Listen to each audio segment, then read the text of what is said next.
Hi, നമ്മളിന്ന് crypto കറൻസിനെ കുറിച്ചിട്ടാണ് discuss ചെയ്യുന്നത്. അതായത് ക്രിപ്റ്റോ കറൻസിയുടെ ടാക്സേഷൻ മാത്രമല്ല, ക്രിപ്റ്റോ കറൻസി എന്താണ്, അതിൻ്റെ ഒരു ഫ്യൂച്ചറൊക്കെ എന്താണ് എന്നൊക്കെയാണ് ഡിസ്കസ് ചെയ്യുന്നത്. എൻ്റെ ഫ്രണ്ട് നാസി അടുത്തുണ്ട്. അപ്പോൾ അദ്ദേഹം ഏകദേശം ഒരു 4 വർഷത്തിൽ കൂടുതലായിട്ട് ക്രിപ്റ്റോ കറൻസിയിൽ ഒരു ആക്റ്റീവ് ട്രേഡറൊക്കെയാണ്, ഇൻവെസ്റ്ററൊക്കെയാണ്. അപ്പോൾ വെൽക്കം നാസി, നമ്മളുടെ ചാനലിലേക്ക് വെൽക്കം, നമ്മുടെ പോഡ്കാസ്റ്റിലേക്ക് സ്വാഗതം. Thank you.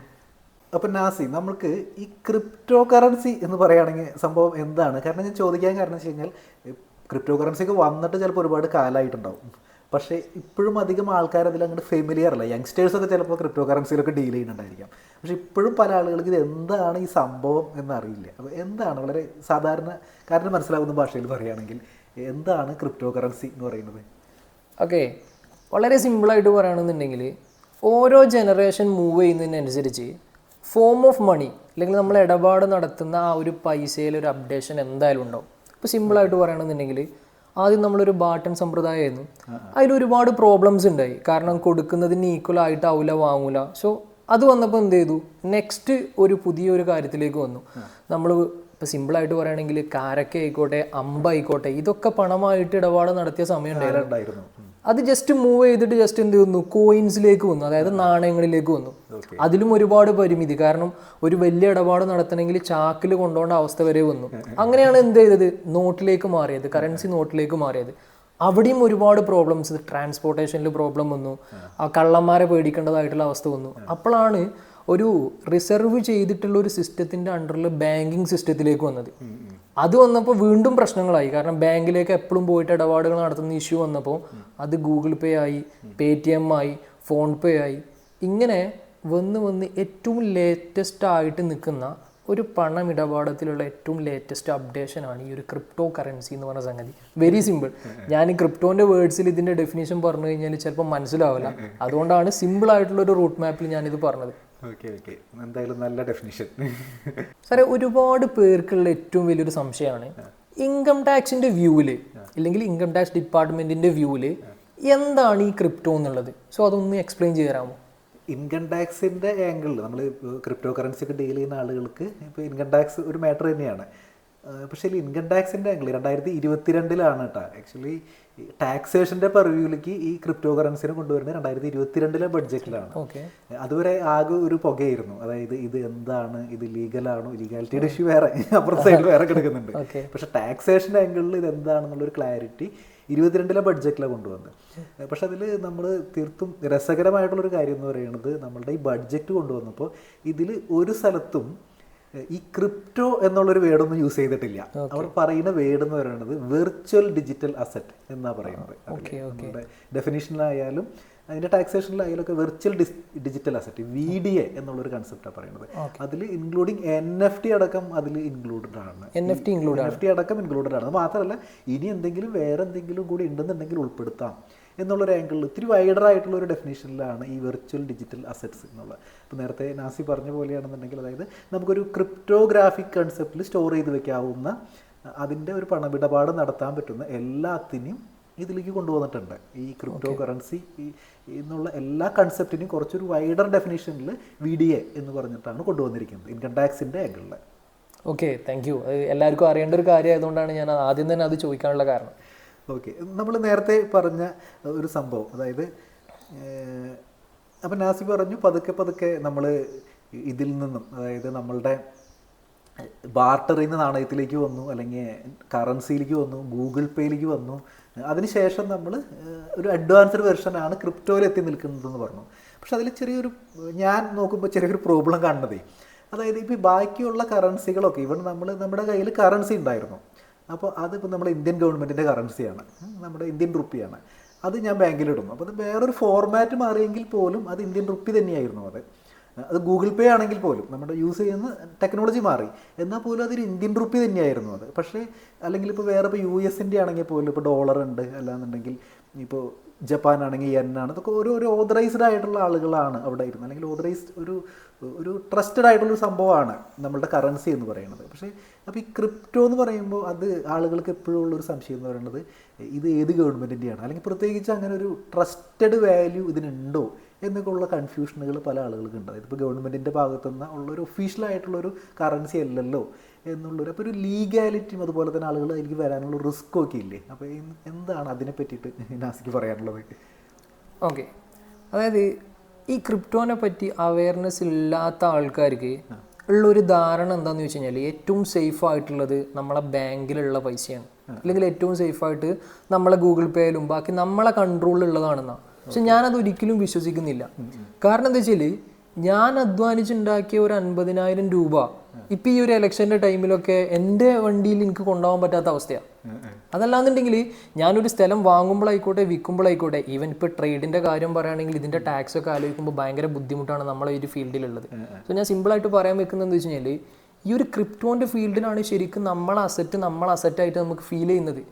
ബാക്കിയുള്ള ആൾക്കാർക്ക് അതിൻ്റെ ഒരു അവയർനെസ് ഇല്ലാത്തതുകൊണ്ടാണ്. ഞാൻ സിമ്പിളായിട്ട് പറയാം. ഇപ്പം ഞാനിപ്പോൾ ഈ ഇരിക്കുന്ന ഒരു സ്ഥലം ഇതിൻ്റെ വീടാണെന്നുണ്ടെങ്കിൽ ഇത് ശരിക്കും ഞാൻ ഇയർലി ഞാൻ ടാക്സ് കൊടുക്കുന്നുണ്ട്, ഭൂനികുതി ഞാൻ കൊടുക്കുന്നുണ്ട്. അതിൻ്റെ പുറമെ ഇനിയിപ്പോൾ ഈ ഒരു ഏരിയയിൽ കൂടെ ഒരു കേരയിൽ വരികയെന്ന് വിചാരിക്കാം, ശരിക്കും ഇതിൻ്റെ ഒരു പെർമിഷൻ ഒന്നും വേണ്ട ആ കേരയിൽ അവർക്ക് ഇതിലെ കൊണ്ടുപോകാൻ വേണ്ടിയിട്ട്. അപ്പോൾ ഞാൻ വിശ്വസിക്കുന്നില്ല എൻ്റെ ഓൺ മണി ആയിക്കോട്ടെ, ഓൺ അസറ്റ് ആയിക്കോട്ടെ, ഇത് എൻ്റെത് സ്വന്തമാണെന്ന് ഞാൻ ഒരിക്കലും വിചാരിക്കുന്നില്ല. ആരോ ഒരു സ്വത്ത് എൻ്റെ പേരിൽ ജസ്റ്റ് ഒരു പ്രൊഫൈലിൽ മാത്രമാണെന്ന് ഞാൻ വിശ്വസിക്കുന്നത്. പക്ഷെ ക്രിപ്റ്റോൻ്റെ കാര്യം ഒന്ന് ആലോചിച്ച് നോക്കുക. ഞാൻ $1,00,000 അല്ലെങ്കിൽ ഞാനൊരു 1 കോടി രൂപ എൻ്റെ ഫിസിക്കൽ വാലറ്റിൽ ഞാൻ സൂക്ഷിക്കുന്നുണ്ടെന്ന് വിചാരിക്കാം. അതെനിക്ക് ഏത് സ്ഥലത്തേക്കോ ട്രാൻസ്പോർട്ടേഷൻ ആയിക്കോട്ടെ, അല്ലെങ്കിൽ ഞാൻ എവിടെ വെക്കാൻ, അതിൻ്റെ സെക്യൂരിറ്റി മീൻസ് അതിൻ്റെ സീക്രട്ട് ഫേസ് ആയിക്കോട്ടെ, 6 ഡിജിറ്റ് പിൻ ആയിക്കോട്ടെ, അത് എൻ്റെ സേഫ്റ്റിയാണ്. ഞാനത് ഒരു എയർപോർട്ടിലൂടെ നമുക്ക് കൊണ്ടുപോകാൻ പറ്റുന്ന ഗോൾഡിന് അളവുണ്ട്. എൻ്റെ കയ്യിലുള്ള എൻ്റെ ഓൺ മണി എനിക്ക് കൊണ്ടുപോകാൻ പറ്റില്ല. ഇല്ലീഗലി കൊണ്ടുപോകുന്നതിൻ്റെ അപ്പുറത്തേക്ക് എനിക്ക് എൻ്റെ പൈസ കൊണ്ടുപോകാൻ പറ്റാത്തൊരവസ്ഥ അവിടെ ഉണ്ട്. സോ ഇതിൽ ശരിക്കും ഫിയാറ്റ് സിസ്റ്റത്തെ ഷൂട്ട് ചെയ്യാന്നുള്ള ഒരു എയിം വെച്ചിട്ടാണ് ശരിക്കും ക്രിപ്റ്റോ കറൻസി മുന്നോട്ട് വന്നിരിക്കുന്നത്. അതാണ് ഇതിൻ്റെ ഒരു സുതാര്യത. പക്ഷേ കറൻസിയാണ് ഏറ്റവും അതിൻ്റെ കയ്യിലുണ്ട്. ശരിക്കും ആലോചിച്ച് നോക്കുക, നമ്മളെ ബാങ്കിൽ കാണുന്ന അക്കൗണ്ടിൽ കാണുന്ന ആ ഒരു സംഖ്യ ശരിക്കും ഡിജിറ്റ് മാത്രമാണ്. അതിൻ്റെ പിന്നിൽ ഒരുപാട് ബിസിനസ് നടക്കുന്നുണ്ടെന്നാണ് ഞാൻ വിശ്വസിക്കുന്നത്. അത് നമ്മളെ പൈസ വെച്ചിട്ടാണ് ചെയ്യുന്നത്. സോ എൻ്റെ വ്യൂവിൽ സുതാര്യത ക്രിപ്റ്റോ കറൻസിയിലുള്ളത്. നെക്സ്റ്റ് ആയിട്ട് ചോദിക്കാനുള്ളത് എൻ്റെ മാത്രം ക്വസ്റ്റ്യൻ അല്ല കേട്ടോ.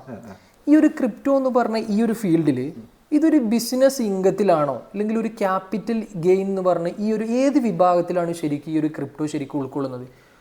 ഇതിൽ ഒരു കാര്യമുള്ളതെന്ന് വെച്ച് കഴിഞ്ഞാൽ ഇൻകം ടാക്സ് ആക്ടിൽ ഒരു സെപ്പറേറ്റ് സെക്ഷൻ ആയിട്ടാണ് ക്രിപ്റ്റോനെ ടാക്സ് ചെയ്യുന്നത്. 115 BBH എന്ന് പറഞ്ഞിട്ട് പുതിയൊരു സെക്ഷനാണ് കൊണ്ടുവന്നിരിക്കുന്നത്.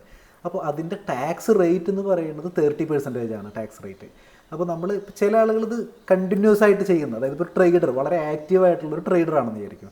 അപ്പോൾ ആളുടെ ഒരു നേച്ചർ വെച്ച് നോക്കുമ്പോൾ ആൾ ചിലപ്പോൾ പറയും ഞാൻ ക്രിപ്റ്റോയുടെ ഒരു ട്രേഡറാണ്. അപ്പോൾ നമ്മൾ ഒരു ബിസിനസ് ചെയ്യണ പോലെ ആൾക്ക് വേറെ സംഭവങ്ങളൊന്നുമില്ല, ആൾ ചെയ്യുന്നത് ക്രിപ്റ്റോ കറൻസി ട്രേഡറാണ്.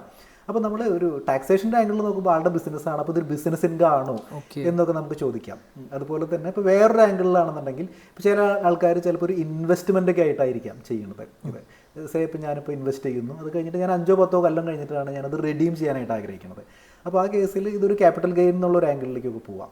പക്ഷേ ഇൻകം ടാക്സ് ആക്ടിൽ ഇതിപ്പോൾ നമ്മൾ എങ്ങനെ ചെയ്താലും, അതായത് ഇപ്പോൾ ഇത് ഏത് ആംഗിളിൽ ചെയ്താലും ക്യാപിറ്റൽ ഗെയിൻ ആയിക്കോട്ടെ അല്ലെങ്കിൽ ബിസിനസ് ഇൻകം ആയിക്കോട്ടെ, അങ്ങനെയാണെന്നുണ്ടെങ്കിൽ ഇതിൽ പ്രത്യേകിച്ച് റെലവൻസ് ഒന്നുമില്ല. അതിന് ആ കാറ്റഗറിക്ക് റെലവൻസ് ഒന്നുമില്ല. കാരണം എന്ന് വെച്ച് കഴിഞ്ഞാൽ ക്രിപ്റ്റോ കറൻസി എന്നുള്ള ടാക്സ് ഉണ്ടല്ലോ, ഇത് ഫ്ലാറ്റ് 30%. നിങ്ങൾ ഏത് റൂട്ട് പോയാലും ഫ്ലാറ്റ് 30ആണ്. പിന്നെ ഇതിൽ നമ്മളങ്ങനെ തരം തിരിക്കുന്നതിൽ പ്രത്യേകിച്ച് അർത്ഥമൊന്നുമില്ല. എന്ത് തന്നെയായാലും ഇത് 30% ടാക്സ് ഉണ്ട് എന്നുള്ളതാണ് അതിൻ്റെ വസ്തുത. അപ്പം നേരത്തെ പറഞ്ഞ് നിർത്തിയോടെ തന്നെ നമുക്ക് തുടങ്ങാം. അതായത് നമ്മളുടെ സാധാരണ കറൻസിയും അപ്പോൾ ക്രിപ്റ്റോ കറൻസിയും തമ്മിൽ ശരിക്കും എന്താണ് ഒരു ബേസിക് ഡിഫറൻസ് എന്താ വരുന്നത്? ശരിക്കും അത് വെരി സിമ്പിളാണ്. ഇപ്പോൾ നമ്മളിപ്പോൾ വേറൊരു രാജ്യവുമായിട്ട് നമ്മളൊരു ഇടപാട് നടത്താമെന്ന് വിചാരിക്കാം. സോ ഞാൻ ഇവിടുന്ന് എൻ്റെ ഫണ്ട് വേറൊരു രാജ്യത്തേക്ക് കൊണ്ടുപോകുന്നത് നേരത്തെ പറഞ്ഞ പോലെ ഹൈലി ഡിഫിക്കൽട്ടാണ്. അതിനി ടാക്സ് കൊടുത്തിട്ടായാലും കൊടുക്കാതെ ആയാലും ഭയങ്കര ഡിഫിക്കൽട്ടാണ്. സോ ഒരു ബിസിനസ് മാൻ എന്നുള്ള ലെവലിൽ ഞാനിപ്പോൾ നമ്മളിപ്പോൾ ഇന്ത്യയിൽ ജീവിക്കുമ്പോൾ ഈ INR കാര്യം എല്ലാവർക്കും അറിയാം.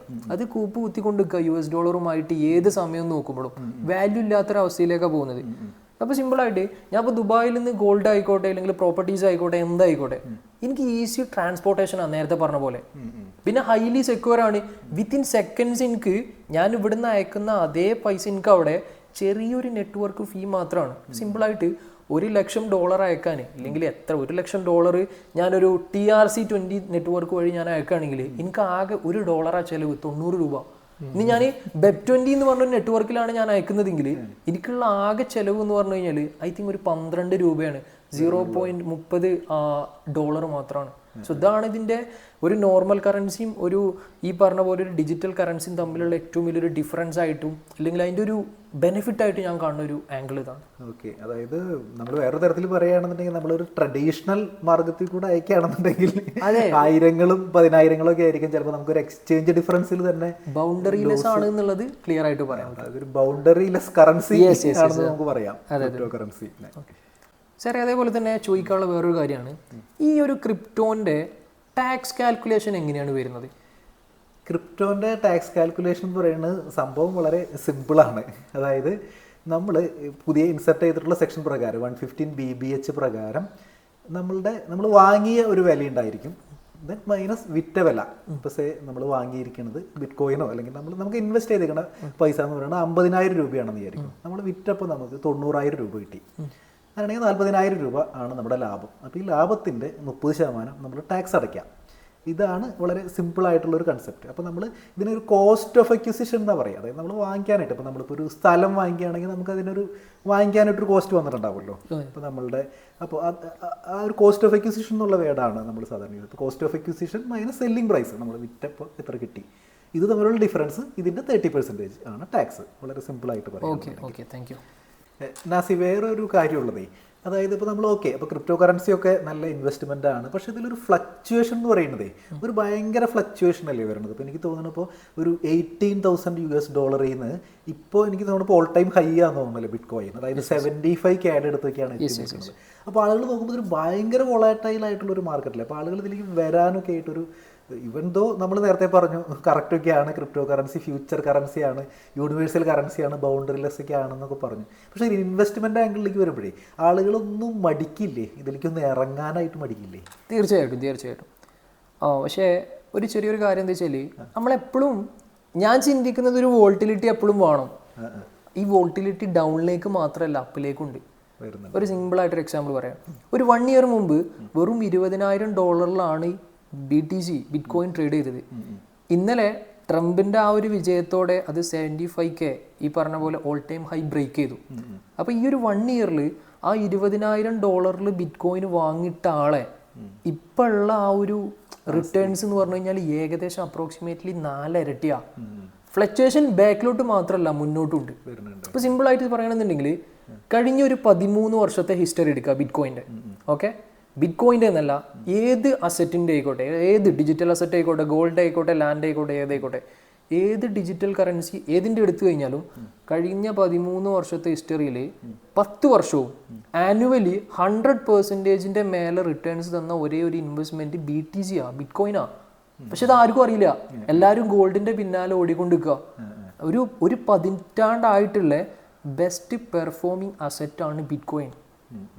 അത് ഭയങ്കര ഹൈലൈറ്റ് ചെയ്യുന്ന സംഗതിയാണ്. പോരാത്തിന് വെറും ഒരു 20 മില്യൺ സപ്ലൈ മാത്രമാണ്, 20-21 മില്യൺ സപ്ലൈ മാത്രമാണ് ബിറ്റ് കോയിന് ടോട്ടലി ഉള്ളൂ. ഇപ്പോൾ ബിറ്റ് കോയിന് നമ്മളെ നാട്ടിൽ ഇങ്ങനെ അത് ലീഗലാണോ ഇല്ലീഗലാണോ, അത് സ്കാം ആണോ എന്നുള്ളത് ചിന്തിക്കുമ്പോൾ ഇപ്പം നടന്ന US ഇലക്ഷന് അതിൽ ട്രംപ് പൊക്കി പിടിച്ചിട്ട് പ്രചാരണത്തിൽ വന്ന ഏറ്റവും ഹൈലൈറ്റ് ചെയ്യുന്ന മൂപ്പരെ ഒരു പോയിന്റ് തന്നെ ബിറ്റ് കോയിനാണ്. അപ്പോൾ ആലോചിക്കുക, നമ്മളെന്ന് പറഞ്ഞു കഴിഞ്ഞാൽ നോർമലി കേരളക്കാരായിക്കോട്ടെ എല്ലാം കഴിഞ്ഞിട്ട് ആ ഒരു മേഖലയ്ക്ക് എത്തുന്ന ആളാണ്, ഏറ്റവും ലാസ്റ്റാണ് നമ്മൾ എത്തുള്ളൂ. അപ്പോൾ എനിക്ക് ഇത് കാണുന്ന എല്ലാവരോടും പറയാനുള്ള ഒരു ചെറിയൊരു കാര്യം എന്താ വെച്ചാൽ, എല്ലാ അപ്ഡേഷനിലും ഏത് മേഖലയിലായിക്കോട്ടെ അവിടെ ഏറ്റവും ആദ്യം ആരാണ് എത്തുന്നത് അവർക്ക് അവിടെ ഒരുപാട് അവസരങ്ങളുണ്ടാവും. ഇതെല്ലായിടത്തും സ്പ്രെഡായിട്ട് എല്ലാ നോർമലിൽ നിന്നും നോർമലായിട്ടുള്ള ആൾക്കാരും അവിടെ എത്തുമ്പോൾ അത് ഇതിൻ്റെ ഏറ്റവും പീക്ക് ലെവലാവും. ഇതാണ് സിമ്പിളി ഇതിനെപ്പറ്റി പറയാനുള്ളത്. സാറേ, എന്താണ് ഈ COA എന്ന് പറയുന്നത്, കോസ്റ്റ് ഓഫ് അക്വിസിഷൻ എന്ന് പറയുന്ന സംഗതി ശരിക്കും എന്താണ്? അത് വേർഡ് കേട്ടിട്ടുണ്ട്, പക്ഷെ അത് ക്ലിയർ ആയിട്ട് അറിയില്ല. ഓക്കെ, നമ്മുടെ കോസ്റ്റ് ഓഫ് അക്വിസിഷൻ എന്ന് പറയുകയാണെന്നുണ്ടെങ്കിൽ നമുക്കൊരു അസറ്റ് വാങ്ങിക്കാൻ വേണ്ടി വരുന്ന ചെലവ് എന്നർത്ഥം. ഓക്കെ, അപ്പോൾ അതിൽ ഇപ്പോൾ നമ്മളിപ്പോൾ ബിറ്റ് കോയിനോ അല്ലെങ്കിൽ ക്രിപ്റ്റോ കറൻസിക്ക് ആണെന്നുണ്ടെങ്കിലേ ഇപ്പോൾ നമുക്ക് അതിൽ നമ്മുടെ ഒരു ബയ്യിങ് കോസ്റ്റ് ഉണ്ടല്ലോ. ഇപ്പോൾ ഞാൻ ഇത്ര $ന് ഇത് വാങ്ങിച്ചേക്കുന്നത്, അല്ലെങ്കിൽ ഇത്ര രൂപയാണ് എനിക്കിത് വാങ്ങിക്കാനായിട്ട് വേണ്ടി വന്നത്. അപ്പോൾ ഇതാണ് സിംപ്ലി കോസ്റ്റ് ഓഫ് അക്വിസിഷൻ എന്ന് പറയുന്നത്. അപ്പോൾ ഇതിൽ ഇൻകം ടാക്സ് ആംഗിളിൽ ഇതിലൊരു മാറ്റർ എന്ന് വെച്ച് കഴിഞ്ഞാൽ ഇപ്പോൾ നമ്മൾ വേറെ ഒരു സംഭവമാണെന്ന് വിചാരിക്കും. ഇപ്പോൾ സേ നമ്മൾ ഫ്യൂച്ചേഴ്സ് ആൻഡ് ഓപ്ഷൻസ് ഒക്കെ ഉണ്ട്. അല്ലാന്നുണ്ടെങ്കിൽ ഇപ്പോൾ നമ്മളിപ്പോൾ ഷെയർസിൽ ഫ്യൂച്ചേഴ്സ് ആൻഡ് ഓപ്ഷൻസ് ഒക്കെ നമ്മൾ ചെയ്യുന്ന ആളുകൾക്ക് അവരൊരു കോഴ്സിന് ജോയിൻ ചെയ്തു എന്ന് വിചാരിക്കും. ഇപ്പോൾ സേ ഇപ്പോൾ നമ്മൾ ഫ്യൂച്ചേഴ്സ് ആൻഡ് ഓപ്ഷൻസിൻ്റെ ഒരു കോഴ്സിന് ജോയിൻ ചെയ്തു. അങ്ങനെയാണെന്നുണ്ടെങ്കിൽ അതിൻ്റെ ആ കോഴ്സിൻ്റെ ഫീസൊക്കെ ഉണ്ടല്ലോ, അവർക്ക് നമുക്കിതിൽ കുറയ്ക്കാൻ പറ്റും. അതായത് ഇപ്പോൾ നമ്മളുടെ ഒരു ബിസിനസ് പോലെ കാണിച്ചിട്ട് ഇത് കുറയ്ക്കാനായിട്ട് പറ്റും. അല്ലെങ്കിൽ ഇപ്പോൾ നമ്മളിപ്പോൾ ഒരു ലാപ്ടോപ്പ് യൂസ് ചെയ്യുന്നുണ്ട്, ബിറ്റ് കോയിനൊക്കെ യൂസ് ചെയ്യുന്ന ആളുകൾ ഇപ്പോൾ ഒന്നെങ്കിൽ മൊബൈലോ അല്ലെങ്കിൽ ലാപ്ടോപ്പൊക്കെ യൂസ് ചെയ്യണ്ടായിരിക്കും.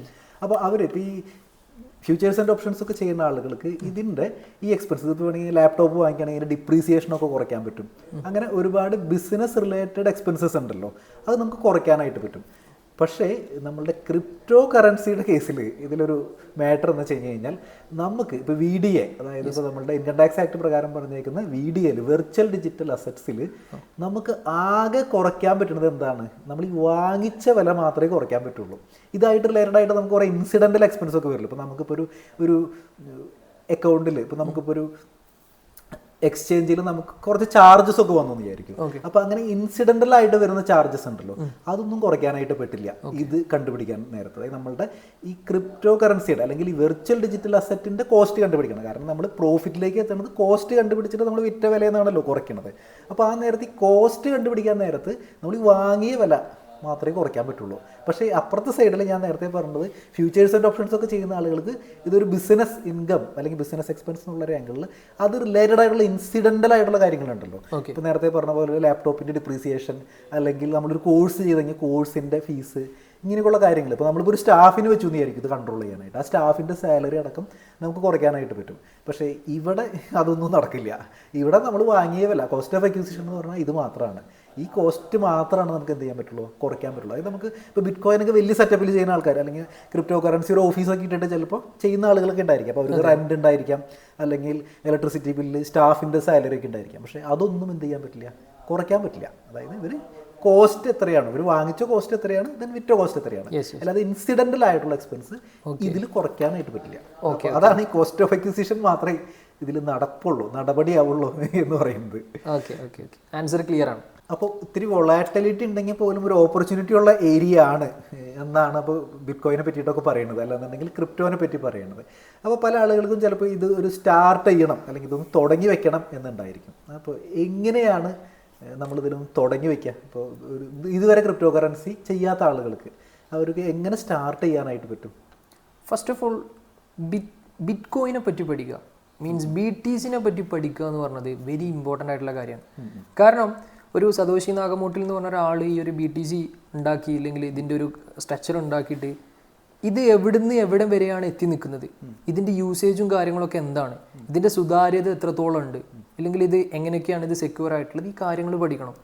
പക്ഷെ ഇപ്പോൾ മാർക്കറ്റിൽ വരുന്ന ആൾക്കാരൊക്കെ സോഷ്യൽ മീഡിയയിലും റീൽസിലും ഓരോ ഇൻഫ്ലുവൻസേഴ്സൊക്കെ പറഞ്ഞിട്ട് ഏതെങ്കിലും കോയിൻസ് അവരെ അസറ്റ് മൊത്തം അതിലേക്ക് ആക്കി വെച്ചിട്ട് പിന്നെ അങ്ങനെ ഒരു കോയിൻ മാർക്കറ്റ് ക്യാപ്പിലോ എക്സ്ചേഞ്ചിലോ കാണാത്തൊരവസ്ഥ വരികയാണ്. ഇങ്ങനത്തെ മോശം സിറ്റുവേഷൻസ് ഉണ്ടാകുന്നുണ്ട് ഒന്നാമത്. പിന്നെ അതേപോലെ തന്നെ ROE ടൈപ്പിൽ ഓരോ റിട്ടേൺസ് 3%, 1% ലെവലിൽ നാട്ടിൽ ഒരുപാട് കമ്പനീസ് ഡെയിലി വരുമാനം എന്ന് പറഞ്ഞിട്ട് അങ്ങനെ വന്നിട്ട് ഓരോരോ കറൻസിൻ്റെ പേരിടും. സംഭവം വെറും $10 ചിലവുള്ള ഒരു ടോക്കൺ നമുക്ക് കോയിൻ മാർക്കറ്റ് ക്യാപ്പിൽ കൊണ്ടുവരാൻ, ഇല്ലെങ്കിൽ ഒരു ഡെക്സിൽ ലിസ്റ്റ് ചെയ്യാൻ വേണ്ടിയിട്ട് മാർക്കറ്റിൽ ലക്ഷക്കണക്കിന് കോയിൻസ് ഉണ്ട്. ഇതിൽ നിന്ന് 1 ചൂസ് ചെയ്ത് 2 ചൂസ് ചെയ്ത് 3 ചൂസ് ചെയ്യുക എന്ന് പറഞ്ഞാൽ വെരി ഡിഫിക്കൽട്ടാണ്. സോ എനിക്കിത് സ്റ്റാർട്ട് ചെയ്യണവർക്ക് പറയാനുള്ളത്, നമ്മൾ ഏത് കോയിനിൽ ഇൻവെസ്റ്റ് ചെയ്യുമ്പോഴും, കോയിൻ മീൻസ് ടോക്കൺ, ഇൻവെസ്റ്റ് ചെയ്യുന്ന സമയത്തും ആ ടോക്കണെ പറ്റി പഠിക്കുക എന്ന് പറഞ്ഞാൽ അത് വളരെ ഇമ്പോർട്ടൻ്റ് ആണ്. മീൻസ് അതിൻ്റെ ബിഹൈൻഡ് ദ സീൻ, അത് ആരാണ് അതിൻ്റെ ഫൗണ്ടേഴ്സ്, അത് ആരൊക്കെയാണ് കൺട്രോൾ ചെയ്യണത്, ആ കോയിൻ്റെ യൂസേജ് എന്താണ്, അതിൻ്റെ ക്രെഡിബിലിറ്റി എന്താണ്, അത് ഉണ്ടാക്കിയ ഫൗണ്ടർ ഇപ്പോൾ എന്താ ചെയ്യണത് എന്നുള്ളത്. ഞാൻ എല്ലാവരോടും ചെറിയൊരു സജഷൻ ഞാൻ പറഞ്ഞുതരാം. ഒരു റിക്വസ്റ്റ് ആണ്. മാർക്കറ്റിലില്ലേ BTC ഒഴികെയുള്ള ബാക്കി എല്ലാ കോയിൻസും അത് ഒരു സമയം വരെ അത് നിലനിൽക്കുള്ളൂ. അത് ആരൊക്കെ എന്തൊക്കെ തർക്കിച്ച് കഴിഞ്ഞാലും. പ്രത്യേകത്തിൽ പറയുമ്പോഴുള്ള പ്രശ്നം എന്താ വെച്ചാൽ അയാൾ ഹോൾഡ് ചെയ്ത ടോക്കൺ ആവും, ഞാനിങ്ങനെ പറയുമ്പോൾ അവർക്ക് പ്രഷറാവും, എന്നോട് ദേഷ്യവും. സോ ഒരിക്കലും തോന്നരുത്. കാരണം നിങ്ങൾ ഹിസ്റ്ററി മൊത്തം എടുത്ത് നോക്കിക്കോ, ബിറ്റ് കോയിന് ഓൾ ടൈം ഹൈ അടിച്ച് അത് 18K പോയി വീണ്ടും ഓൾ ടൈം ഹൈയിൽ എത്തുമ്പോഴും ബാക്കിയുള്ള ടോക്കൺസ് ഒന്നും ഇപ്പോഴും അതിന്റെ പകുതി വരെ റേറ്റ് ഇപ്പോഴും ആയിട്ടില്ല അന്നത്തെ. സോ അത് ഹോൾഡ് ചെയ്ത് പിടിക്കുന്ന ആൾക്കാർ ഇപ്പോഴും ഉണ്ട്. സോ നിങ്ങളൊരു ടോക്കണിൽ ഇൻവെസ്റ്റ് ചെയ്യുന്ന സമയത്ത് അത് വളരെ അനലൈസ് ചെയ്തിട്ട് മാത്രമാണ് അതിൽ ഇൻവെസ്റ്റ് ചെയ്യാൻ പാടുള്ളൂ എന്നുള്ളതാണ് എനിക്ക് പറയാനുള്ളത് സ്റ്റെപ്പ്. പിന്നെ അതേപോലെ തന്നെ വാങ്ങുന്ന സമയത്ത് ഒരു കോയിന് വാങ്ങുന്ന സമയത്ത് നല്ല എക്സ്ചേഞ്ചുകളിൽ പോയിട്ട് വാങ്ങണം. കാരണം ഏതെങ്കിലും കുറച്ച് ബാക്കായിട്ടുള്ള എക്സ്ചേഞ്ചിൽ പോയിട്ട് പിന്നെ അത് വിഡ്രോ ചെയ്യാൻ പറ്റാത്ത അവസ്ഥ ഉണ്ടാകുന്നുണ്ട്. ഏറ്റവും പിന്നെ ശ്രദ്ധിക്കേണ്ട ഒരു കാര്യം എന്ന് വെച്ചാൽ നമ്മൾ വാങ്ങിയ കോയിന് നമ്മളതേ ആയിട്ടുള്ള ഒരു സോഫ്റ്റ്വെയർ വാലറ്റിലേക്കോ ഹാർഡ്വെയർ വാലറ്റിലേക്കോ ചേഞ്ച് ചെയ്യാതെ ഒരിക്കലും ഒരു എക്സ്ചേഞ്ചിൽ കോയിന് നമ്മൾ വെക്കരുത്. കാരണം എന്താ വെച്ചാൽ അത് ഏതുപോലെ അറിയോ, സിമ്പിളായിട്ട് പറയുകയാണെങ്കിൽ നമ്മളൊരു ജ്വല്ലറി പോയിട്ട് ഗോൾഡ് വാങ്ങി, എന്നിട്ട് ആ ഗോൾഡ് നമ്മൾ ജ്വല്ലറിയിൽ വെച്ച് പോന്നു കഴിഞ്ഞാൽ എങ്ങനെ ഉണ്ടാവും? ആ ജ്വല്ലറിക്കാണ് അതിന്റെ കൺട്രോളിങ് മൊത്തം. അതേപോലെയാണ് ഏത് എക്സ്ചേഞ്ചിലായിക്കോട്ടെ നമ്മൾ അവിടെ ഹോൾഡ് ചെയ്യുന്നത്. നമ്മൾ വാങ്ങിയത് നമ്മളെ സ്വന്തം അലമാര, മീൻസ് ഹാർഡ്വെയർ വാലറ്റ് ആയിക്കോട്ടെ. ഒരു എക്സാമ്പിൾ സേഫ് പാൽ ഉണ്ട്, ഇല്ലാന്നുണ്ടെങ്കിൽ കുറേ സംഗതികൾ നാട്ടിലുണ്ട്. സോഫ്റ്റ്വെയർ വാലറ്റ് ആണെന്നുണ്ടെങ്കിൽ ട്രസ്റ്റ് വാലറ്റ് ഉണ്ട്, മെറ്റാമാസ്ക് ഉണ്ട്, സേഫ് പാൽ ഉണ്ട്. അങ്ങനെ ഏതെങ്കിലും വാലറ്റിലേക്ക് വാങ്ങിയിട്ട് സുരക്ഷിതമായിട്ട് വെക്കുക എന്നുള്ളത് ഭയങ്കര ഇമ്പോർട്ടൻ്റ് ആയിട്ടുള്ള കാര്യമാണ്. മറ്റേത് നമ്മൾ വാങ്ങും, പക്ഷെ നമുക്കത് വിൽക്കാൻ പറ്റൂല, അതിന്റെ റിട്ടേൺസ് നമുക്ക് എടുക്കാൻ പറ്റില്ല. ഓക്കെ, ഈ ഒരു മേഖലയിൽ വേറൊരു ക്വസ്റ്റ്യൻ ഒരുപാട് തവണ റിപ്പീറ്റ് ചെയ്ത് ചോദിക്കുന്ന, അതായത് ഞാനിപ്പോൾ ടോട്ടലി ഒരു 10 ട്രേഡ് എടുത്തു ടോട്ടലി. അതിൽ ഞാനൊരു 6 ട്രേഡ് വിന്നായി, 4 ട്രേഡ് ഞാൻ ഫെയിലായി. ഓക്കെ, അപ്പം ഞാൻ വിൻ ചെയ്ത ട്രേഡിൽ മൊത്തം എനിക്കൊരു 60,000 രൂപ കിട്ടിയെന്ന് വിചാരിക്കാം. 4 ട്രേഡ് ലോസ് ആയല്ലോ, അതിൽ എനിക്കൊരു 40,000 രൂപ ലോസ് ഉണ്ടെന്ന് വിചാരിക്കാം. സോ ഈ 60,000 40,000 പോകുമ്പോൾ ഞാൻ ഈ ഒരു 20,000 രൂപൻ്റെ ഒരു ടാക്സ് ഞാൻ ശരിക്കും പേ ചെയ്താൽ പോരെ? ഇതിൽ ഇൻട്രസ്റ്റിംഗ് ആയിട്ടുള്ള ഒരു കാര്യം എന്ന് പറയുന്നത്, നമ്മൾ ഇൻകം ടാക്സ് ആക്ടിൽ ബാക്കി ഏത് കാര്യം എടുത്താലും ഈ നാസി പറഞ്ഞ കഥ കറക്റ്റാണ്. അതായത് ഒരു നെറ്റ് പ്രോഫിറ്റ് എന്നൊക്കെ പറയും, അതിന് ടാക്സ് അടച്ചാൽ മതി. പക്ഷേ ഈ VDAയുടെ കേസിൽ, അതായത് വെർച്വൽ ഡിജിറ്റൽ അസറ്റിൻ്റെ കേസിൽ അത് അങ്ങനെയല്ല എഴുതി വെച്ചേക്കുന്നത്.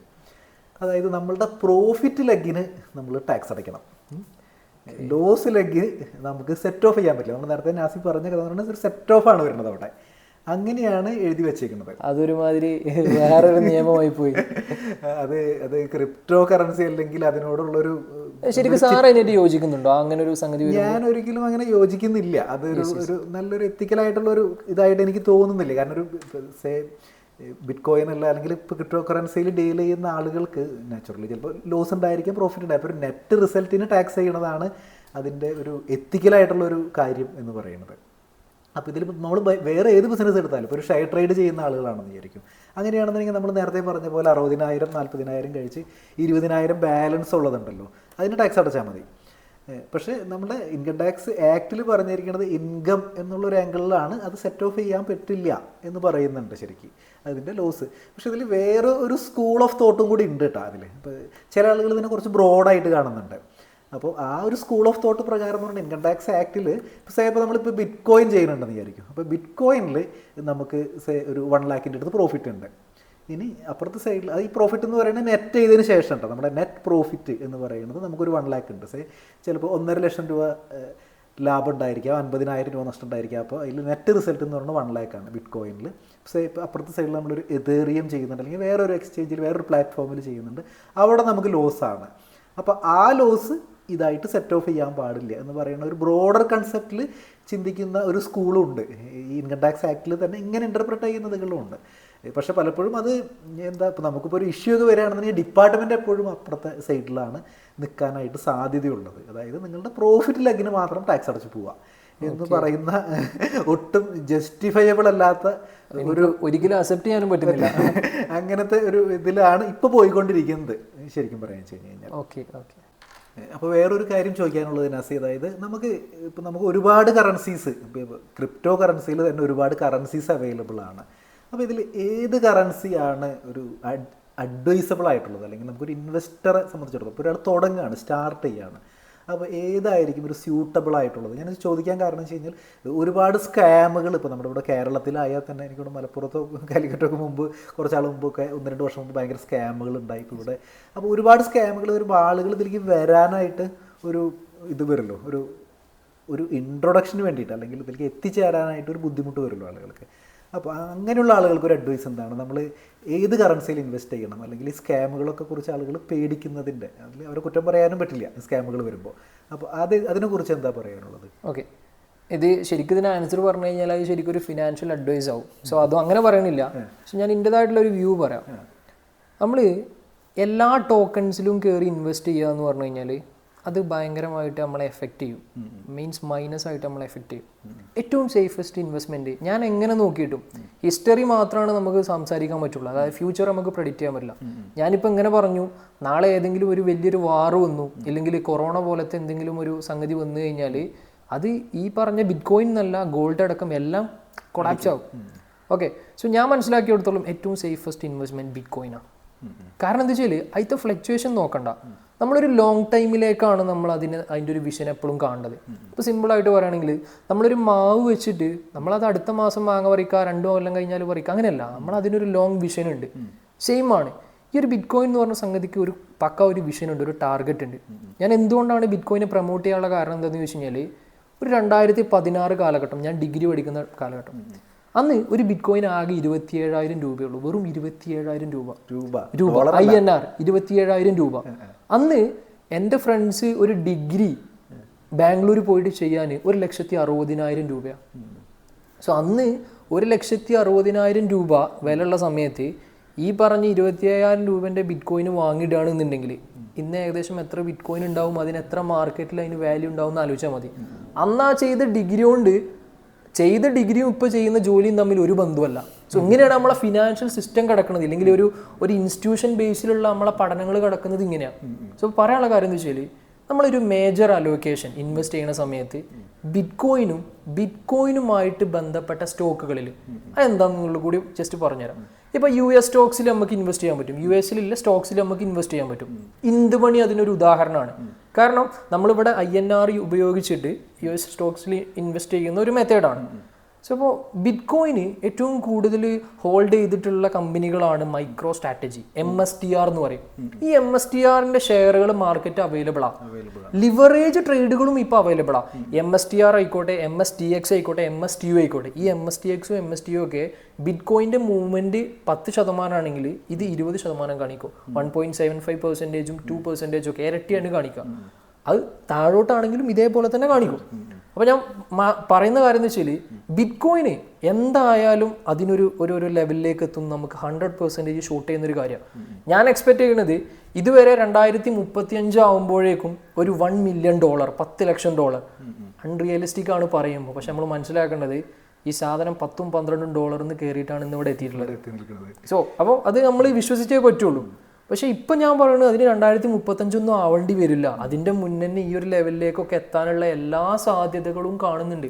കാരണം ഞാനിപ്പോൾ പറഞ്ഞു ETF അപ്രൂവ് ആയിട്ട് 20 ബില്യൺ ആ ഒരു ഇൻഫ്ലോ കാര്യങ്ങളൊക്കെ പറഞ്ഞു. സോ ഇൻവെസ്റ്റ് ചെയ്യുന്നതിൽ ശ്രദ്ധിക്കേണ്ട ഒരു കാര്യം വെരി സിമ്പിളാണ്.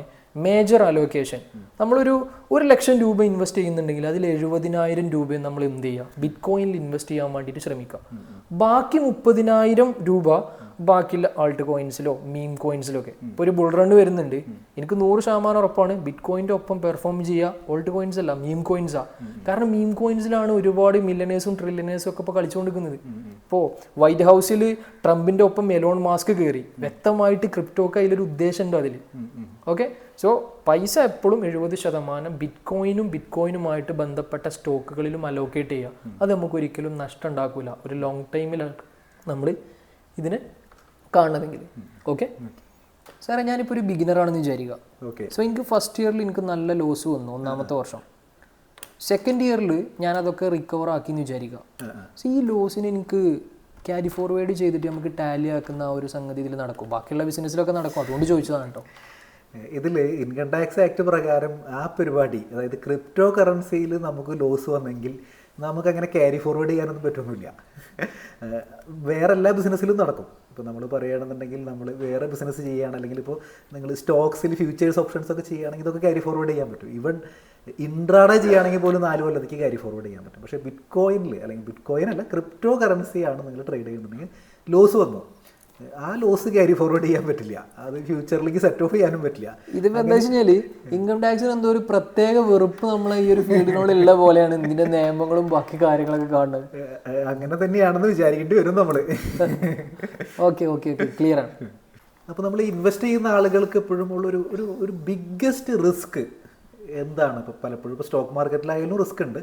അപ്പോൾ ക്രിപ്റ്റോ കറൻസിയിൽ ഇൻവെസ്റ്റ് ചെയ്യുന്ന ആളുകളുടെ ഒരു ബിഗ്ഗസ്റ്റ് റിസ്ക് പോയിന്റ് എന്താണ്? അല്ലെങ്കിൽ ആളുകൾ വരാൻ പഠിക്കുന്നു. അപ്പോൾ എന്താണ് ഒരു ബിഗ്ഗസ്റ്റ് റിസ്ക് പെർസ്പെക്റ്റീവ് എന്താണ് ശരിക്കും ഇതിൽ? സിമ്പിളാണ്, ചാത്തനായിട്ടുള്ള കോയിനുകളിലൊന്നും കയറിയിട്ട് ഇൻവെസ്റ്റ് ചെയ്യാതിരിക്കുക എന്നുള്ളതാണ്. കാരണം ഓരോരോ കമ്മ്യൂണിറ്റി കോയിൻസ് ആയിക്കോട്ടെ, അല്ലെങ്കിൽ ഒരുപാട് സംഗതികളായിക്കോട്ടെ. ഇപ്പം ഇന്നലെ എനിക്കുണ്ടായ ഒരു അനുഭവമാണ്. അയാൾ കാണിച്ചു തന്നതാണ്, ഞാൻ ഇങ്ങനെ ഒരു കമ്മ്യൂണിറ്റി ബിൽഡ് ചെയ്യുന്നുണ്ട്, ഇതിൻ്റെ കോടിക്കണക്കിന് ഡോളറുകൾ വാല്യൂ ഉള്ള കറൻസി എൻ്റെ കയ്യിലുണ്ട്. അപ്പം ഞാൻ ചോദിച്ചു ഇത് സെല്ല് ചെയ്യാൻ പറ്റുമോ എന്ന് ചോദിച്ചു. അപ്പോൾ അയാൾ പറയുന്നത് ഇത് സെല്ല് ചെയ്യാൻ പറ്റില്ല, 4 വർഷം കഴിഞ്ഞാലാണ് ഇതിനുള്ള റേറ്റ് ആവുക. ഇപ്പം ഞങ്ങൾക്ക് അതായത് കുറച്ചൊക്കെ നമുക്ക് സെല്ല് ചെയ്യാൻ പറ്റുള്ളൂ. സോ അതൊരിക്കലും ഒരു ഒറിജിനൽ ക്രിപ്റ്റോ കറൻസി അല്ല. ഒരു ഒറിജിനൽ ക്രിപ്റ്റോ കറൻസി മീൻസ് നമ്മൾ ഇൻവെസ്റ്റ് ചെയ്ത് കഴിഞ്ഞാൽ ലാഭത്തിലായിക്കോട്ടെ നഷ്ടത്തിലായിക്കോട്ടെ അത് നമുക്ക് സ്പോട്ടിൽ വിൽക്കാനും വാങ്ങാനും നമ്മളെ കൊണ്ട് കഴിയും. ലിക്വിഡിറ്റി ഉണ്ടാവണം. അതെ, അതല്ലാത്തടത്തോളം കാലം അതൊരു ഡിജിറ്റ് മാത്രമാണ്. അതിനൊരിക്കലും ഒരു സുതാര്യത ഉണ്ട് എന്നുള്ളത് ഞാനൊരിക്കലും മനസ്സിലാക്കുന്നില്ല. സോ എനിക്ക് പറയാനുള്ള കാര്യം, ഇൻവെസ്റ്റ്മെൻറ്റ് എന്ന് പറയുമ്പോൾ എപ്പോഴും അനലൈസ് ചെയ്തിട്ട് മാത്രം, അതിനെപ്പറ്റി പഠിച്ചിട്ട് മാത്രം ഇൻവെസ്റ്റ് ചെയ്യുക. അത് ഏത് കോയിനിലായിക്കോട്ടെ. സോ നമ്മളിതിൻ്റെ മുന്നേ പറഞ്ഞ സെയിം കാര്യമാണ് ഇതിലും പറയാനുള്ളത്. ഓക്കെ സാറേ, നമ്മളെ റിലേറ്റീവ്സിനൊക്കെ എന്തായാലും ഇനി ഫ്യൂച്ചറിൽ ഇതേപോലെ ക്രിപ്റ്റോ കറൻസീസ് ഒക്കെ ആയിരിക്കും ഗിഫ്റ്റ് കൊടുക്കുക. ഓക്കെ, അതൊക്കെ ഇപ്പം മാറി മാറി വന്നതാണല്ലോ. ആദ്യം നെല്ല് കൊടുത്ത സമയം ഉണ്ടായിരുന്നു, പിന്നെ അത് മാറി ആ ഗോൾഡിലേക്ക് വന്ന്, പിന്നെ പണമായി. ഇപ്പം നെക്സ്റ്റ് എനിക്ക് തോന്നുന്നു അതിലേക്കൊക്കെ വരും. സോ അപ്പോൾ നമ്മൾ എന്തായാലും അതിൻ്റെ ഒരു ടാക്സേഷൻ നമ്മൾ അറിഞ്ഞിരിക്കൽ നിർബന്ധമാണ്. അത് കൊടുക്കുന്ന ആളാണോ പിന്നെ അതിൻ്റെ ടാക്സ് പേ ചെയ്യേണ്ടത്, അതല്ലോ ആ ഗിഫ്റ്റ് വാങ്ങിയ ആളാണോ അത് പേ ചെയ്യേണ്ടതെന്ന്. സോ അതിനൊരു ക്ലാരിറ്റി തരികയാണെങ്കിൽ ഉപകാരമായിരുന്നു. നമ്മൾ ഇൻകം ടാക്സിൽ നമുക്ക് ഒരു ഗിഫ്റ്റ് എന്ന് പറഞ്ഞിട്ട് ഒരു സെക്ഷൻ തന്നെയുണ്ട്, സെക്ഷൻ 56 അതിനെ പറ്റി പറയുന്നത്. അപ്പോൾ അതിൽ പറയുന്നത് നമ്മൾ റിലേറ്റീവ്സിന് നമ്മളൊരു ഗിഫ്റ്റ് കൊടുക്കുകയാണെന്ന് വിചാരിക്കും. അങ്ങനെയാണെന്നുണ്ടെങ്കിൽ അത് ടാക്സബിൾ അല്ല എന്നുള്ളതാണ്. അതായത് പക്ഷേ ഈ റിലേറ്റീവ്സ് എന്ന് പറഞ്ഞൊരു ഡെഫിനേഷൻ ഉണ്ട് കേട്ടോ. അതായത് ലീനിയൽ അസെൻഡൻറ്റ്, ലീനിയൽ ഡിസെൻഡൻറ്റ് എന്നുള്ളൊരു ആംഗിളിൽ. അതായത് ഇപ്പോൾ ഒരാളാണെന്നുണ്ടെങ്കിൽ ഇപ്പോൾ ഒരാളുടെ അച്ഛൻ, അമ്മ, അല്ലെങ്കിൽ ആളുടെ ഗ്രാൻഡ് പാരൻറ്റ് അങ്ങനെ മുകളിലേക്ക് പോകുന്നു. ദെൻ താഴത്തേക്ക് മകൻ, ചെറുമകൻ, അങ്ങനെ താഴത്തേക്ക് പോകുന്നു. അപ്പോൾ അവരൊക്കെ റിലേറ്റീവാണ്. ഈ പോകുന്ന താഴത്തേക്കും മുകളിലേക്കും പോകുന്ന ആ ഒരു ഹൈറാർക്കി ഉണ്ടല്ലോ, അതാണ് relatives. Plus right and left എന്ന് പറഞ്ഞു കഴിഞ്ഞാൽ ഇപ്പോൾ എൻ്റെ സിസ്റ്റർ, ബ്രദേഴ്സ്, ഇങ്ങനെയുള്ള ആളുകളും എന്താണ് റിലേറ്റീവ്സ് ആണ്. പിന്നെ ഇവരുടെ സ്പൗസ്, അവരുടെ വൈഫ് അല്ലെങ്കിൽ ഹസ്ബൻഡ്സ്, അപ്പോൾ ഇവരും റിലേറ്റീവ്സ്. അപ്പോൾ ഇത്തിരി വൈഡർ ആയിട്ടുള്ളൊരു ഡെഫിനേഷനാണ് ഇൻകം ടാക്സിൽ റിലേറ്റീവ്സ് ആണ്. അപ്പോൾ നമ്മൾ ഈ ഗിഫ്റ്റ് കൊടുക്കുന്നത് റിലേറ്റീവ്സിനാണെന്ന് വിചാരിക്കും. പക്ഷേ ഞാൻ 50 ലക്ഷം രൂപയുടെ ഒരു ക്രിപ്റ്റോ കറൻസി അല്ലെങ്കിൽ ബിറ്റ് കോയിൻ ഞാൻ ഗിഫ്റ്റ് കൊടുക്കുകയാണ്, റിലേറ്റീവിനാണ് ഗിഫ്റ്റ് കൊടുക്കണമെന്നുണ്ടെങ്കിൽ അത് ടാക്സബിൾ അല്ല. അതായത് അത് കൊടുക്കുന്ന സമയത്തും അത് കിട്ടുന്ന സമയത്തും അത് ടാക്സബിൾ അല്ല. അതായത് ഞാൻ കൊടുക്കുകയാണെന്നുണ്ടെങ്കിൽ കൊടുക്കുന്ന ആൾക്കും ടാക്സബിൾ അല്ല, കിട്ടുന്ന ആൾക്കും ടാക്സബിൾ അല്ല. പക്ഷേ അവിടെ വേറൊരു മാറ്റർ വരുന്നത്, ഇനിയിപ്പോൾ കിട്ടുന്ന ആൾ, ഞാൻ നേരത്തെ പറഞ്ഞു ഗിഫ്റ്റ് കൊടുത്തു, അപ്പോൾ 50 ലക്ഷത്തിൻ്റെ ബിറ്റ് കോയിൻ ആണ് കൊടുത്തതെന്ന് വിചാരിക്കും ഒരാൾ. അപ്പോൾ അങ്ങനെയാണെന്നുണ്ടെങ്കിൽ അപ്പോൾ ആ വാല്യൂ ഉണ്ടല്ലോ. അപ്പോൾ ഇനി ആളത് വിൽക്കുന്നത് 1 കോടിക്കാണ് വിൽക്കണമെന്ന് വിചാരിക്കും. അപ്പോൾ 1 കോടിക്ക് വിൽക്കുമ്പോൾ ആ സമയത്ത് അത് ടാക്സബിൾ ആവും, ആൾക്ക് ടാക്സബിൾ ആവും. അത് ഇപ്പോൾ ആർക്കാണോ ഗിഫ്റ്റ് കിട്ടിയേക്കുന്നത് ആ പോയിന്റിൽ ആൾക്കത് ടാക്സബിൾ ആവും, അതായത് വിൽക്കുന്ന സമയത്ത് ടാക്സബിൾ ആവും. പക്ഷേ അതിലൊരു വേറൊരു മാറ്റർ ഉള്ളത്, ഇപ്പോൾ ഇയാൾക്ക് ഫ്രീ ആയിട്ടാണല്ലോ കിട്ടിയേക്കുന്നത്. പക്ഷേ ഇയാൾക്കൊരു കോസ്റ്റ്, ഇയാളുടെ പ്രീവിയസ് ഓണറുടെ കോസ്റ്റ് ഉണ്ടല്ലോ. ഇപ്പോൾ ഒരാളുടെ അച്ഛൻ്റെ കയ്യിൽ നിന്നാണ് കിട്ടിയേക്കുന്നത്. അപ്പോൾ അച്ഛൻ മകന് ഫ്രീ ആയിട്ട് ഗിഫ്റ്റ് കൊടുത്തു, മകൻ വിൽക്കുകയാണ്. അപ്പോൾ മകൻ വിൽക്കുന്ന സമയത്ത് അച്ഛൻ എത്രയൊക്കെയാണോ അത് വാങ്ങിച്ചേക്കുന്നത് ആ കോസ്റ്റ് ഇവിടെ കുറയ്ക്കാൻ പറ്റും. അങ്ങനെ കുറച്ചിട്ട് ആ ഡിഫറൻസ് ഉണ്ടല്ലോ, നേരത്തെ പറഞ്ഞ പോലെ കോസ്റ്റ് ഓഫ് അക്വിസിഷൻ, അച്ഛൻ്റെ കോസ്റ്റ് ഓഫ് അക്വിസിഷൻ കുറച്ചിട്ട് എന്ത് ചെയ്യുന്നു, വിറ്റ് കിട്ടിയ പൈസയിൽ നിന്ന് കുറച്ചിട്ട് അതിനുള്ള എമൗണ്ടിന് ടാക്സ് അടച്ചാൽ മതി. ഇതാണ് റിലേറ്റീവ്സ് ആയിട്ടുള്ള കേസിൽ വരുന്നത്. പക്ഷേ ഈ റിലേറ്റീവ്സിനല്ല ഗിഫ്റ്റ് കൊടുക്കണമെന്ന് വിചാരിക്കും. അതായത് ഇപ്പോൾ നമ്മളൊരു റിലേറ്റീവിനല്ല, എൻ്റെ ഒരു ഫ്രണ്ടിനാണ് ഞാൻ ബിറ്റ് കോയിൻ ഗിഫ്റ്റ് കൊടുത്തത്. അപ്പോൾ ആ സമയത്ത് അതിൻ്റെ വാല്യൂ ഉണ്ടല്ലോ, അതിന് ഞാൻ ഗിഫ്റ്റ് കൊടുക്കുന്ന അതിൻ്റെ വാല്യൂ 50,000 രൂപയിൽ കൂടുതലുണ്ടെന്ന് വിചാരിക്കും. ഞാൻ 1 ലക്ഷം രൂപയുടെ ഒരു ക്രിപ്റ്റോ കറൻസിയാണ് ഗിഫ്റ്റായിട്ട് കൊടുത്തത്. അങ്ങനെയാണെന്നുണ്ടെങ്കിൽ 50,000 രൂപയെക്കാട്ടും കൂടുതലുണ്ട്. അപ്പോൾ ആ സമയത്ത് അത് കിട്ടുന്ന ആളുണ്ടല്ലോ, ഫ്രീ ആയിട്ടാണല്ലോ കിട്ടിയിരിക്കുന്നത്. അപ്പോൾ ആ 1 ലക്ഷം രൂപയും ആളുടെ ടാക്സബിൾ ഇൻകായിട്ട് വരും. അതായത് റിലേറ്റീവ് അല്ലെങ്കിൽ സ്പോട്ടിൽ തന്നെ ഇത് ടാക്സേഷനിലേക്ക് വരും. അപ്പോൾ ആ സമയത്ത് തന്നെ അത് ടാക്സേഷനിലേക്ക് വരും. അത് അപ്പോൾ അവിടെ ടാക്സ് അടയ്ക്കേണ്ടതായിട്ട് വരും, കിട്ടുന്ന ആൾ ടാക്സ് അടയ്ക്കേണ്ടതായിട്ട് വരും. ഇതാണ് ഈ ഗിഫ്റ്റിൻ്റെ ആയിട്ട് റിലേറ്റഡ് ആയിട്ട് നമുക്ക് വരുന്നത്. Okay okay okay, thank you. Nazi crypto currency ആയിട്ട് ബന്ധപ്പെട്ടിട്ട് ആക്ച്വലി ക്രിപ്റ്റോ കറൻസി അല്ലേ ബിറ്റ് കോയിനായിട്ട് ബന്ധപ്പെട്ടിട്ട് ഈ ബിറ്റ് കോയിൻ മൈനിങ് എന്ന് പറഞ്ഞൊരു സംഭവം ഉണ്ടല്ലോ, അത് ഒരുപാട് എൻവിറോൺമെൻ്റൽ ഇഷ്യൂസ് കൊണ്ടുവരുന്നുണ്ട്, അല്ലെങ്കിൽ ഒരു എനർജി കൺസപ്ഷൻ കൊണ്ടുവരുന്നുണ്ട്. അപ്പോൾ കാരണം പല ആളുകളും മൈൻ ചെയ്ത് ഒരു ഔട്ട്പുട്ടിലേക്ക് എത്തുന്നില്ല. അപ്പോൾ അത്രയധികം എനർജി ലോസാണ് നമ്മുടെ ഈ ലോകത്ത് സംഭവിക്കുന്നത് എന്നുള്ളൊരു വലിയൊരു ക്രിറ്റിസിസം ഇതിനെ പറ്റിയിട്ടുണ്ട്. അപ്പോൾ അത് എങ്ങനെയാണ് നമ്മൾ അഡ്രസ്സ് ചെയ്യേണ്ടത്? ഓക്കെ സാർ, ഈ ഒരു ക്വസ്റ്റ്യൻ ഒരുപാട് കേട്ടിട്ടുണ്ട്. എനിക്ക് തോന്നുന്ന ഒരു തെറ്റിദ്ധാരണയായിട്ടാണ് ഇത് തോന്നുന്നത്.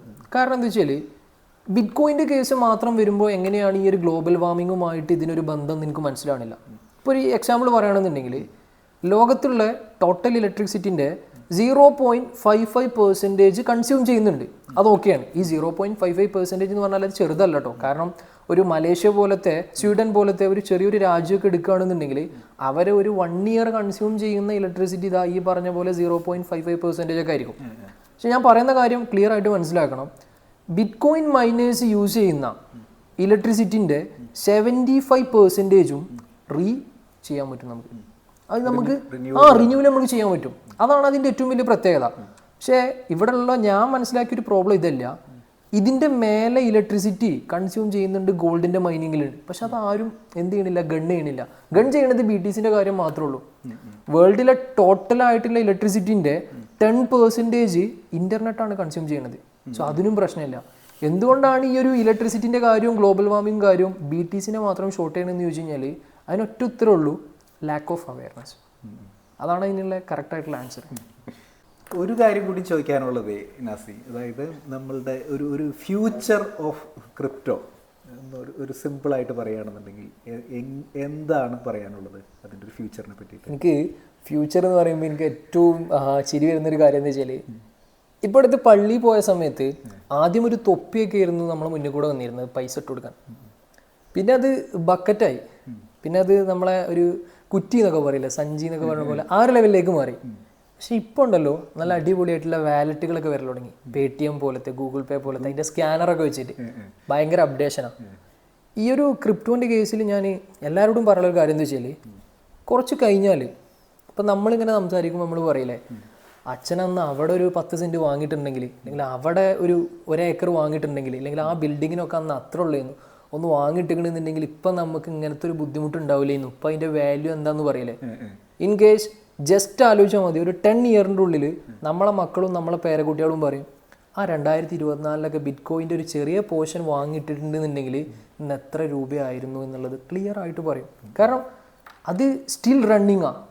എന്നോട് ക്വസ്റ്റ്യൻ ചോദിക്കുന്നതാണ്, നമുക്ക് ബിറ്റ് കോയിൻ വാങ്ങാൻ പറ്റിയ സമയം എപ്പോഴാണെന്നുള്ളത്. അത് റോങ് ക്വസ്റ്റ്യനാണ്.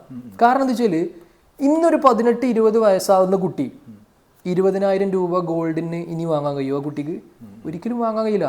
കാരണം അത് കഴിഞ്ഞു പോയി. 3200 രൂപ ഗോൾഡിന് ടൈം ഉണ്ടായിരുന്നു. ആ റേറ്റ് ഇനി വരുമോ? അപ്പോൾ അതിനർത്ഥം ഇപ്പോൾ ജനിക്കുന്ന ഒരു കുട്ടി, അല്ലെങ്കിൽ ഇപ്പോൾ 18 വയസ്സ് തികയുന്ന ഒരാൾ, 21 വയസ്സ് തികയുന്ന ഒരാൾ ഇനി ആ റേറ്റിൽ വാങ്ങാൻ പറ്റൂല എന്നല്ല. ഇനിയുള്ള കറണ്ട് മാർക്കറ്റിൽ നമ്മൾ കയറുക എന്നുള്ളതാ. അത് സ്ഥലമായിക്കോട്ടെ, ഗോൾഡ് ആയിക്കോട്ടെ, ഏത് പ്രോപ്പർട്ടി ആയിക്കോട്ടെ. സോ അങ്ങനെ ബിറ്റ് കോയിനെ പറ്റി പറയുകയാണെങ്കിൽ ശരിക്കും ഒരു എൻട്രി പോയിന്റ് ഇല്ല.